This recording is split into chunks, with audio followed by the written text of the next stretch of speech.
आज हमें ये खुशखबरी मिली कि हमारा जो नॉमिनेशन है वो एक्सेप्ट किया गया है और ये इत्तला मिली, हमें बहुत खुशी हुई कि ऊपर वाले ने चाहा। इंशाल्लाह जिस तरह से रामपुर शहर की आवाम, रामपुर ज़िले के इस तमाम नौजवान जिन लोगों से मुलाकातें हो रही हैं, वो जिस तरह से अपने प्यार और मोहब्बत का इज़हार कर रहे हैं, तो इससे उम्मीद है इंशाल्लाह कि हम एक मिसाली जीत हासिल करेंगे और फिर सबके मशवरे से इंशाल्लाह ज़िले में बेहतर से बेहतर काम होंगे, तरक्की के काम होंगे, तालीम के काम होंगे और किसानों के जो मसाइल हैं, ख़वातीन के जो मसाइल हैं और जो कमज़ोर बेसहारा लोग हैं उनके जो मसाइल हैं, उनको ऊपर उठाने के लिए, उनके दुख दर्द में शामिल होने के लिए सबके सहयोग से इंशाल्लाह कोशिश की जाएगी।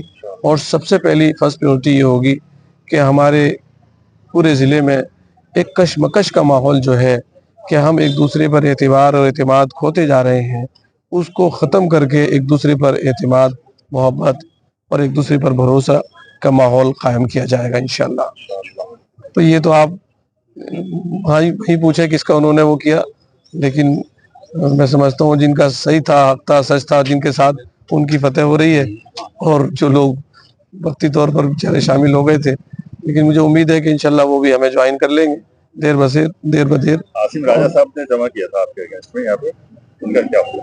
नहीं, वो तो आप लोग वहाँ मालूम करें, आप लोगों को इल्म भी होगा। रामपुर की आवाम के लिए आप क्या कहना चाहेंगे? रामपुर की आवाम के लिए मैं चाहता हूँ कि उनके नौजवानों को सही डायरेक्शन, रोज़गार मिले, बच्चियों को तालीम मिले, किसानों को उनका मुआवजा मिले, ख़वातीन को इज़्ज़त और एहतराम मिले और कमज़ोर और बेसहारा लोगों को सहारा मिले।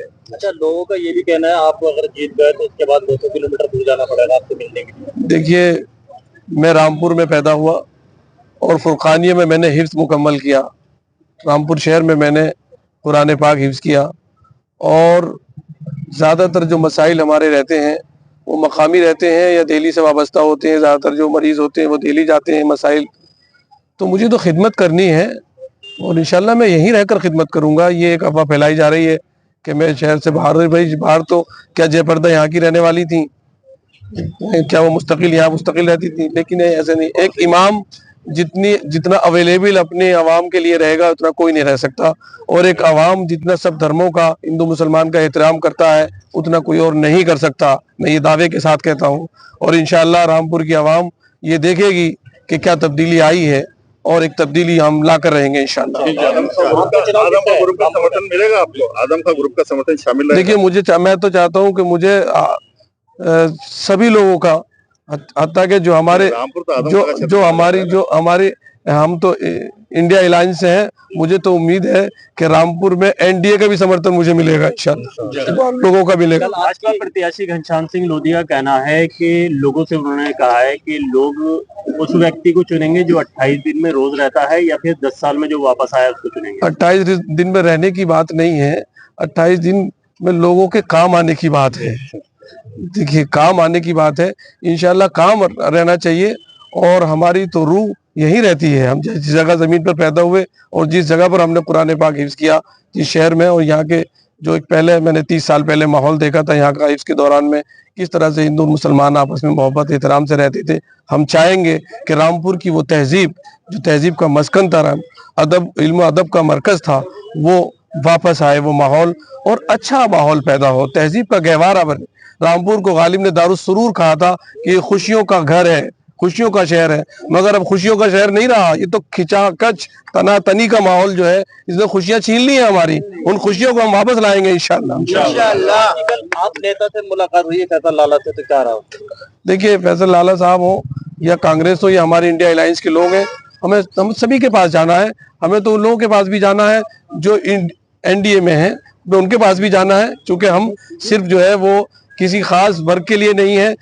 जिला रामपुर की जो भी आवाम है, हिंदू मुसलमान सिख ईसाई, हम वो सब मेरे वोटर्स हैं। मैं उनका दिल से सम्मान करता हूँ, उनकी इज्जत करता हूँ, उनके धर्म की इज्जत करता हूँ और उनके पास भी उसी सम्मान से जाऊंगा जिस सम्मान से मैं अपने मुसलमान भाइयों के पास जाऊंगा। इमाम साहब, अभी तक आपने इमामत करी है, मजहबी काम किया, सियासी तौर पर शायद ये आपका पहला तजुर्बा होगा जब आप मैं सियासी लोगों का इमाम था, अब आप इससे अंदाजा कर लीजिए कि एपीजे अब्दुल कलाम साहब मेरे मुक्तदी रहे हैं, हामिद अंसारी साहब। क्या होंगे जो आप तो मैं जो मसाइल थे लोगों के, उनके जिम्मेदारों से रिप्रेजेंटेशन जो इमरान थे उनके जरिए सुनता रहता था, उनसे चर्चा करता रहता था। तो मैं सियासत से दूर नहीं था, बल्कि मैं सियासी लोगों की रहनुमाई करता था। अब मैं आवाम की डायरेक्ट रहनुमाई करूंगा इंशाल्लाह। अब वो मुद्दे क्या होंगे जो आप लेके जाएंगे? जो मुद्दे, देखिए मुद्दे ढूंढने नहीं पड़ते, मुद्दे तो उबल रहे हैं, मुद्दे तो बरस रहे हैं, उनको हल करना हमारी जो है वो तरजीह है, प्रायोरिटी है। काम शुरू कर दिया, आप सब लोगों के दरमियान देखिए इंशाल्लाह, और रहूंगा आपके